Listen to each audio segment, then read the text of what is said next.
Coordinated development focus on solving the problems of unbalanced development, and green development focus on solving those problems of harmony between nature and human.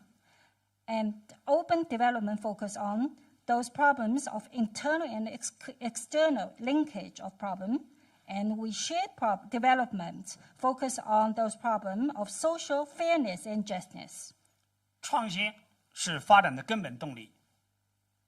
简单学习模仿其他先进国家，已经不能适应中国经济社会发展的新要求。Innovation is the fundamental driving force for development. And just simply learning and copying, imitating others, advanced countries can no longer meet the requirements of China's economic and social development needs.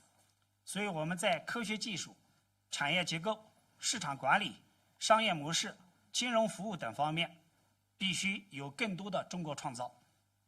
That's why in science, technology fields, industrial structure, market management, business model, finance services, and other aspects of China, we must have more creation and formation of no one has it. 近年来，随着一些西方发达国家对中国进行贸易、科技、产业、教育、文化等全方位围堵打压，中国党和政府更加充分地认识到，只有科技自立自强，中国国家发展和国家治理才能立于不败之地。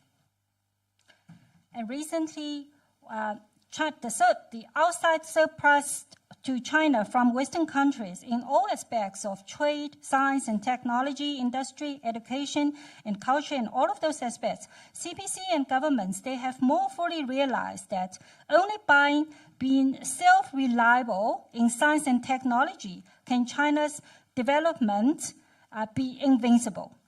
当前，中国人民正在发挥社会主义可以集中力量办大事的优势，完善教育科技体制，实现新型举国体制，集中优势资源，努力突破关键技术、核心技术、卡不字技术。At present, the Chinese people, we are giving a more full play role to the advantage of socialism in concentrating those to do those greater things, which is involving those improving the education science and technology system, implementing a new national system, concentrating superior resources, and we're striving to break through those key technologies, core technologies, and the stuck neck technologies. 对外开放是中国的基本国策，中国是对外开放的受益者。Opening up to the outside world is China's basic national policy, and China is a beneficiary of this policy. 1978年以来，中国坚定不移地实行对外开放政策，向世界先进国家学习有益的管理经验，引进大量的技术、资金和项目，特别是2001年加入世界贸易组织，真正成为世界全球经济大家庭的重要成员，参与并推动全球贸易自由化、便利化。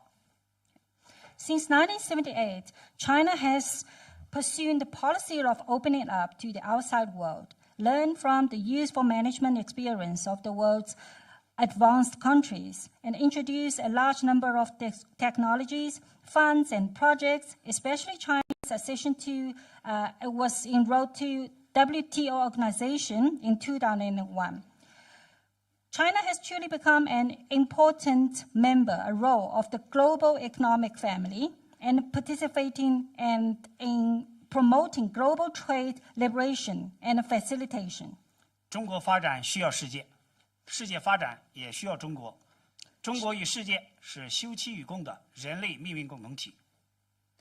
China needs the world, and the world needs China. And China and the whole world, which is a community with a shared fortune destiny for mankind. 中国进入新发展阶段，开放的大门会越开越大。As China enters a new stage of development, the door to opening up will open wider and wider. 对外开放倒逼中国国家治理体系不断完善，修改不合时宜的法律法规，建立新的制度规则，以适应国际化、全球化的发展需要。使得国家治理体系，特别是经贸制度，朝着更加公开透明、公平公正、便利高效的方向发展。Just a few days ago, 不是啊，你往 just 跳一 went. 跳。对外开放倒逼国家治理体系。Just hang on a second.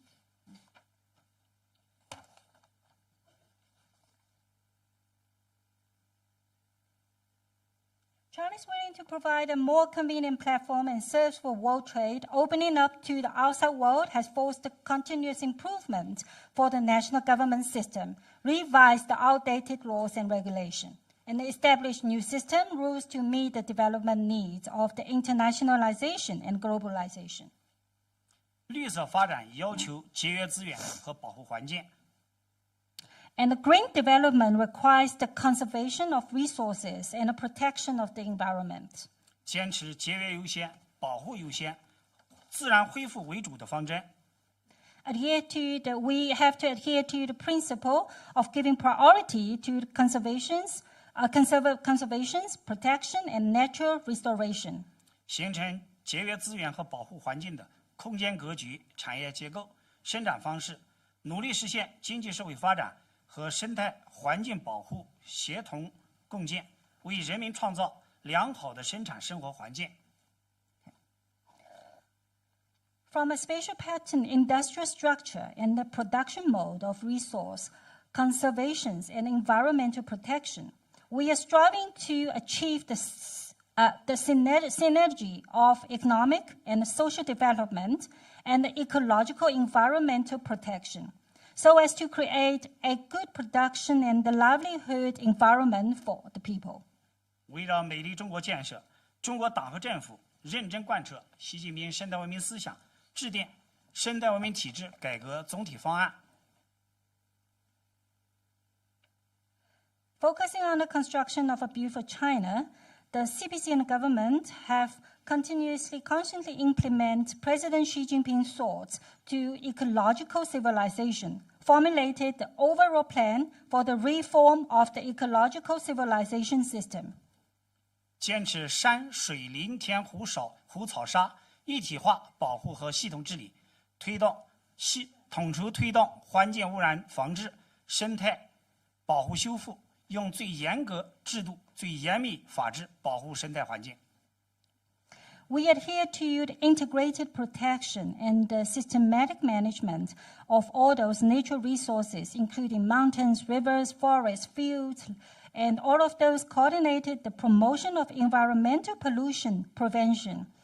And to control these, not to mention to control protection and ecological protection and the restoration, we also protect the ecological environment with the strictest system and the strictest rules of law. 大家知道，几年前、10年前吧，中国的空气污染环境污染是非常严重的。As we are aware of, a couple of years ago, the pollution in China is quite severe. 那么现在，中国生态环境保护发生了巨大的变化。However, within recent past years, it has been changed tremendously in terms of those protection of environment. 中国的天更蓝，山更绿，水更清。And nowadays, if you go to China, you will find the sky is bluer, the water is more clear. 当前，世界正在进入乌卡时代，不确定难预料因素明显增多。At this present time, the world is entering the VUCA era, which means the volatility, uncertainty, and uncertainty era, and certain and unpredictable factors have increased significantly. 因此，在贯彻新发展理念中，中国党和政府要求更加重视统筹发展和安全。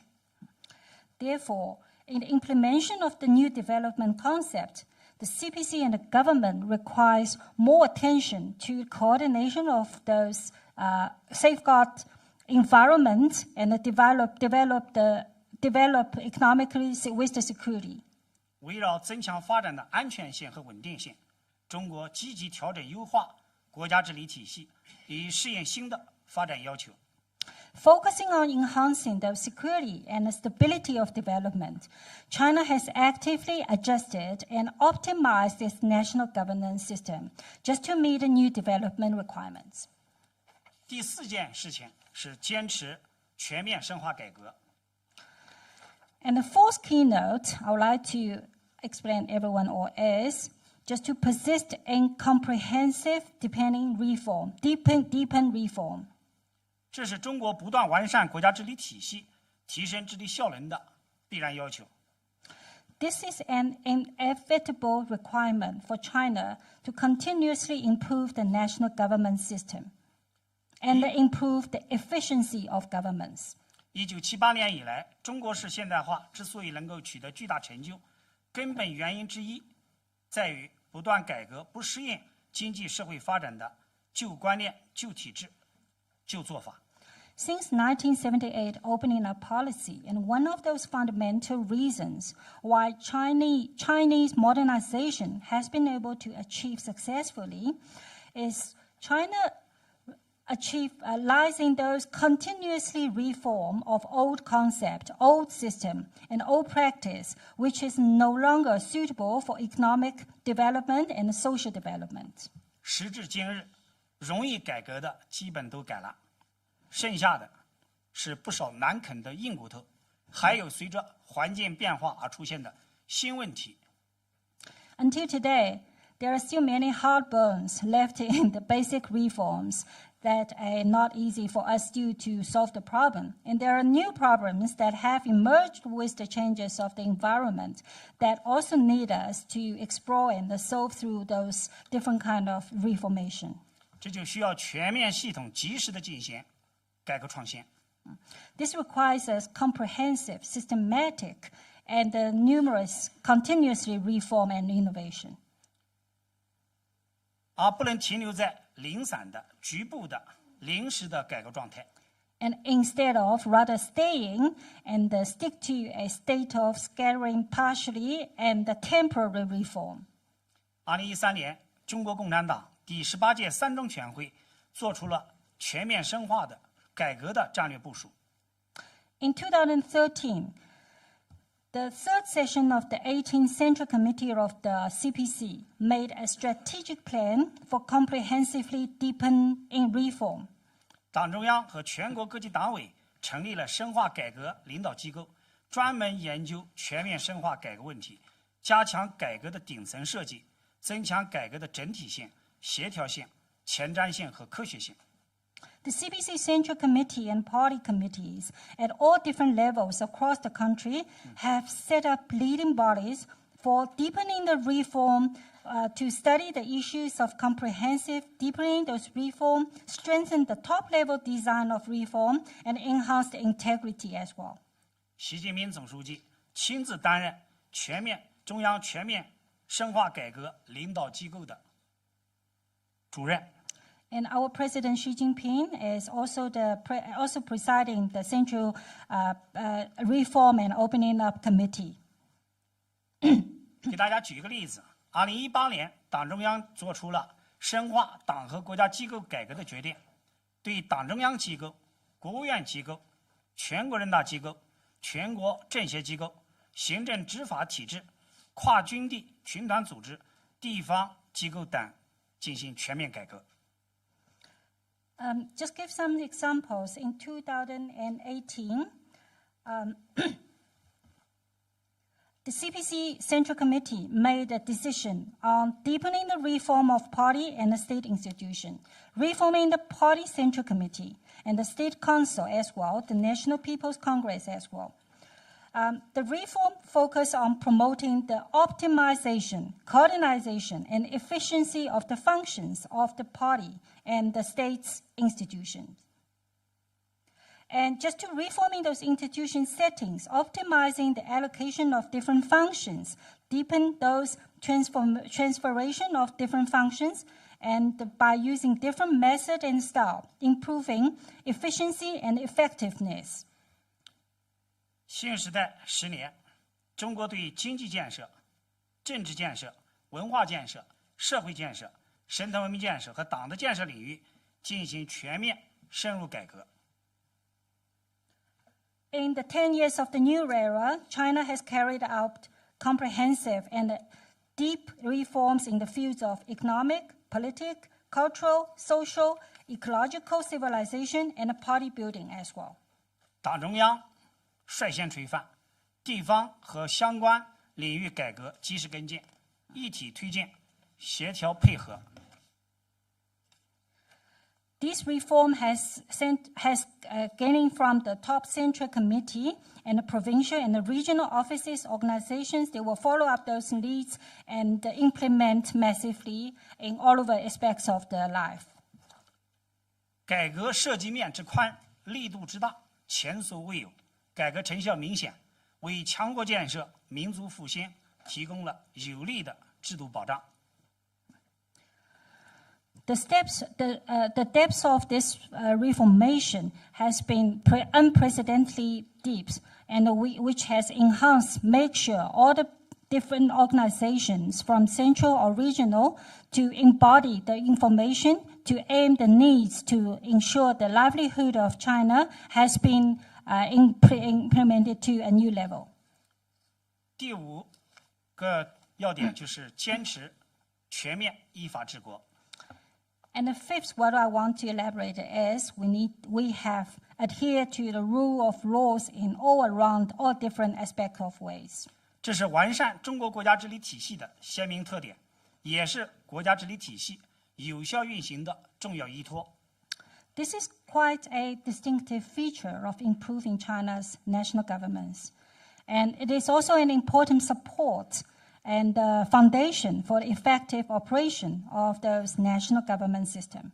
从自身的曲折发展历程中，中国党和政府深刻认识到，一个现代化国家必然是法治国家。From our own tortured history of development, CPC and government has profoundly realized that a modern country must be a country governed by the rule of law. 只有全面依法治国，才能有效保障国家治理体系的系统性、规范性、协调性，才能最大限度凝聚社会共识，形成推进中国式现代化的强大合力。Only by comprehensively governing the country according to the law can we effectively ensure the systematic, standardized, and coordinated nature of the national government system. And can we build social consensus to the greatest extent and from a strong synergy to promote Chinese-style modernization. 2014年，中国共产党18届4中全会专门研究全面推进依法治国问题，作出中共中央关于全面推进依法治国若干重大问题的决定。In 2014, the fourth session of the 18th Central Committee of the Communist Party decided a special chapter to the issue of comprehensively advanced implemented the rules of law and issued a decision of the Central Committee of the Communist Party on several major issues concerning the comprehensive advancement of law-based government, which is making a new stage in the rule of law in China's national. 2018年3月，党中央组建中央全面依法治国委员会。2022年，党的20大报告在有限的篇幅中，专门拿出一章，对全面坚持依法治国、推进法治中国建设进行论述和部署。In March 2018, the CPC Central Committee established the Central Committee for Comprehensive Rule of Law. And in 2022, the reports of the 20th National Congress of the Communist Party devoted a special chapter, which is to upholding the rule of law in all round aspects of ways and advancing the construction of rule of law in China. This is to discuss and to implement it, highlighting the strategy position of the government, the country, according to the law. 党的18大以来，中国全面依法治国取得了巨大的成就。We have achieved greatly since the 18th Century Committee of the CPC. 中国特色社会主义法律体系日臻完善，各级领导干部和社会公众的法治意识进一步增强，尊法、学法、守法、用法的风气越来越浓。Since the 20th National CPC of China proposed that we have to vote as a socialism country under the rule of law, we have focused on ensuring and promoting social fairness and justice, persisting in the joint advancement of law-based government and administration as well. And we also need to adhere to those integrated construction of a country under the rules of laws. 新阶段、新情况、新任务，在习近平新时代中国特色社会主义思想指引下，中国党和政府全面推动国家治理体系全方位、多层次、宽领域深入调整优化，提升国家治理效能。In a new stage, new era, some new situations with some new tasks, the Chinese party and government have comprehensively promoted those all-round, multi-level, wide-ranged, in-depth adjustments, which is to optimize those national government system, just to improve the efficiency of those government system. 由于时间关系啊，我只能非常简要的挑一些重点与大家交流。So due to the time constraints, I can only choose some of the key points just to share with everyone. 中国的发展和治理经验表明，世界上没有放之四海而皆准、普遍适用的治理体系和治理模式。后面。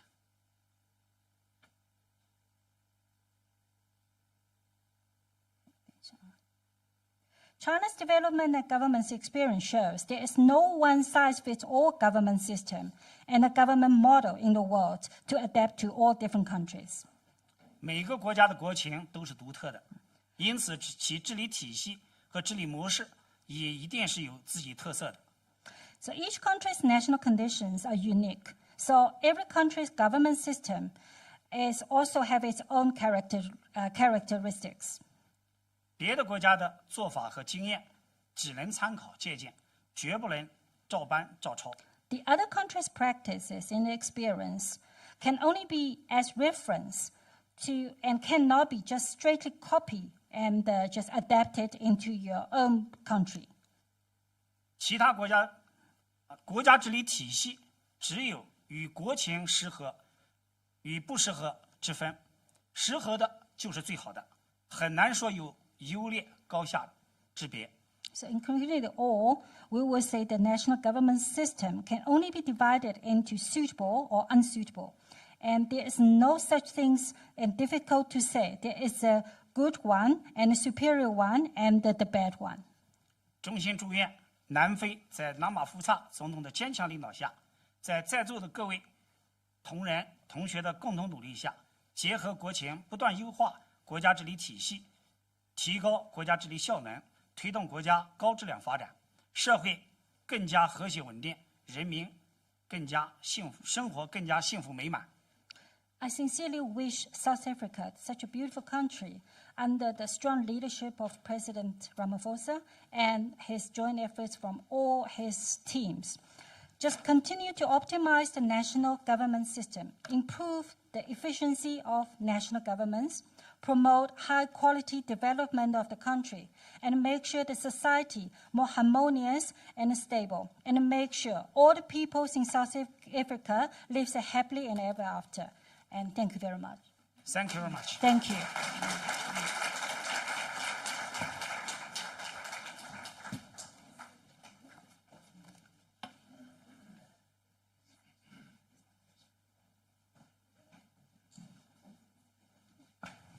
So, thank you, Professor, for that lecture.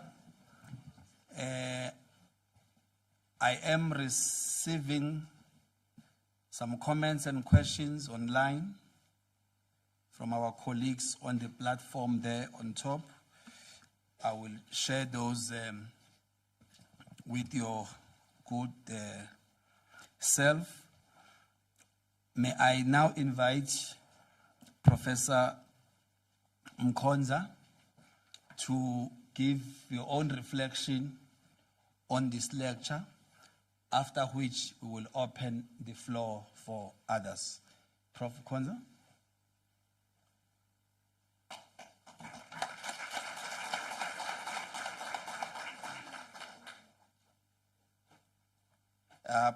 Program Director, thank you very much for the opportunity. Allow me to respect our guest, Professor Gong, our Dean, Professor Maseremule, and all invited guests. Program Director, I just want to say that I could have done well without the interpreter. I could hear Prof. Gong perfectly well, but I know it was necessary that the interpreter be there for my fellow brothers and sisters. Thank you very much, Prof. Gong, for your lecture, which I think could not have come at a better time like now, when South Africa is just about to celebrate 30 years of democracy. I think at that point next year, it will be a point of reflection on the journey traversed by the democratic government of South Africa. I think you have shared quite a number of important issues that can be taken into account to improve South Africa's national governance system.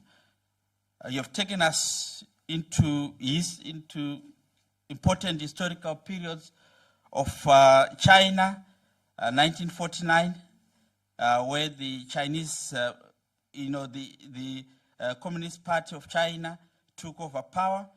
But I think a critical year that you have,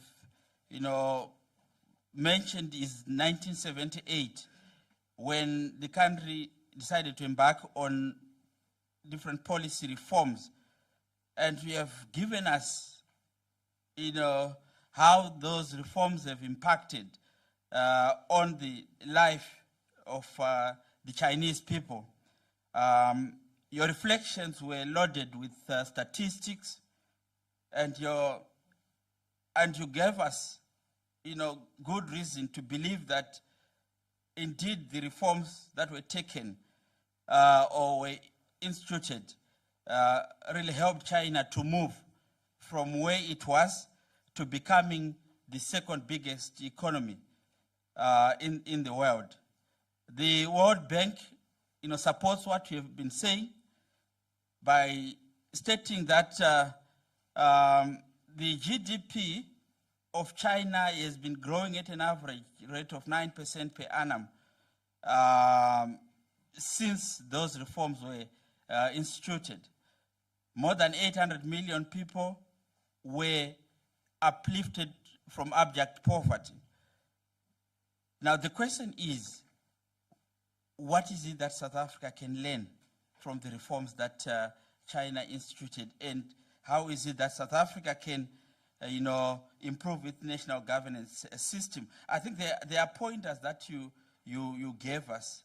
One of the issues that you mentioned in your lecture is the issue of leadership. And you have demonstrated to us how China has put in efforts to strengthen the leadership, both at a political level and I'm sure also at an administrative level. And you have also shared with us how China's development is connected or is people-centered, and how the Communist Party of China is interested in the happiness of the Chinese people. And it reminds us of what John Locke said, that any society's goal is the pursuit of happiness. You also mentioned how China has improved institutions of democracy in a way in an effort to ensure that the national governance system, is enhanced. You spoke about innovation coordination, where you mentioned innovative development, you mentioned about coordinative development, green development, and open development. Very interesting as I conclude my reflections. I learned from your lecture that China has regard for, environmental, takes into account the environment as it pursues developmental goals. Because I've read quite a number of literature from different scholars who have, accused, Chinese development to be insensitive of the environment, particularly when, the Chinese come and pursue, development, whether it's mining or manufacturing in Africa. But I've learned from your lecture that you do consider, the environment in pursuit of the developmental agenda, and that is important given, the importance, the rise of issues of climate change in the modern days. I think I've done justice, but probably before I sit down, one of the things that you have warned us against is to avoid copy and paste, because you have told us that each country is unique and therefore deserves to have a unique national governance system.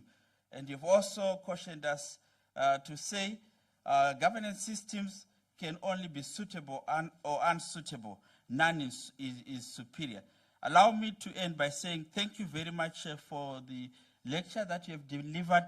I think we have learned a lot, and I hope this will help South Africa as it reflects in its 30 years of democracy. Thank you.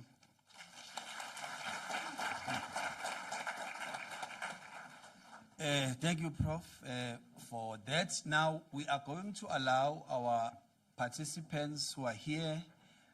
I really would like to prioritize the students because they are the future of a modern public administration in South Africa. So I will give you a fair chance to ask questions. I'm going to start on this row. I will take 2 questions per row. We will then come back. So please do bear. I'm going to start on the row on the far right. Take 2 students, move to this row, move to this row. So those will be the 4. I can't see properly at the back there, but I will come back to you. So please, when you get the microphone, which will come to this row, do mention, just your name and what you do. So if you're a 3rd year student, you say I'm a 3rd year student or 1st year student or postgraduate student. So we start here. So there she is on the head. Then I come to you in the brown shirt. Then I will come to this row. Yes.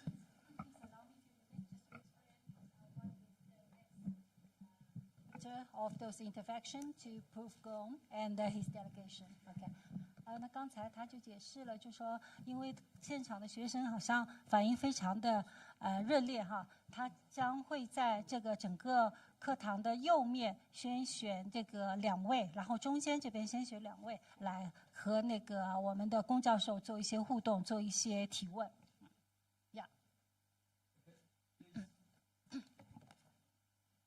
Your name and a crisp question. Please do stand because there are those who are online who need to see you and face the middle of the hall.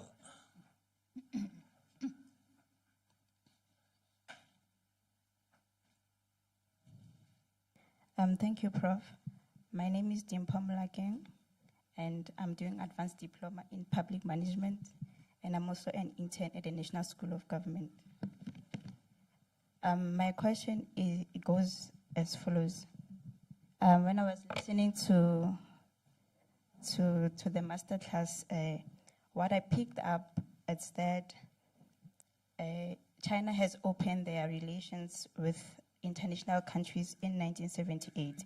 So my question is, ever since they opened international relations with other countries, so how has there been improvement in terms of collaborations, because they've been doing collaborations with countries? So specifically to African countries in terms of government, have you seen improvement ever since you started doing these collaborations with African countries? Thank you so much. 那这位提问的呢，他是一位学习公众管理，在这个人文学院学习公众管理的一位学生。他在刚才龚教授的这个讲语当中，他听到就是中国在1978年开始这个改革开放，然后开始和很多世界上的国家建立了这些外交关系。那他想特别就是说可不可以请龚教授给我们详细的解说一下，有没有一些跟非洲国家的一些更亲密的有一些联动和有哪一些举措，可不可以给我们做一些详细一点的介绍？ Thank you. My name is Zweli Mukwena, a postgraduate student. What I would like first to acknowledge what is being done also in South Africa, and the prophetic gift that is with Professor Maserumule to talk about people-centered. And you were doing that as if you had an access to his speech, and that is very thankful from your side. Acknowledge that prophetic gift, Prof. I think also the English version of the speech will be shared, organizers, please, so that we can also do further research and make presentations, and that is, it can be appreciated if it can be shared with us. My question is on China needs the world and the world needs China. That is very much correct, and we acknowledge that. And I would like to know the impact of the wars that you are seeing, maybe in Middle East, and also the war between Russia and Ukraine. What impact does it make to China? Because you need the world, and if the worlds are fighting the China they're fighting each other. China can be affected. The economy of China can be affected. That's number one. Number two, which is the last, the rule of law. You spoke of the rule of law, and it's highly appreciated. In South Africa, we are being challenged by corruption. Left and right commissions, they come to investigate certain corruption that are happening in South Africa. And in your presentation, you presented like things are hunky-dory in China. You don't have corruption, you don't have wrong things that are being done. The corruption that you have in China, maybe if you can give us just a snapshot to say that how do you deal with such corruption? And I think you are very much serious in dealing with corruption. You can even tell us in terms of the outcome and the degree of that particular corruption. Do you just do commissions without taking a person to jail? If the minister is involved in a serious corruption, what do you do with that minister? Thank you.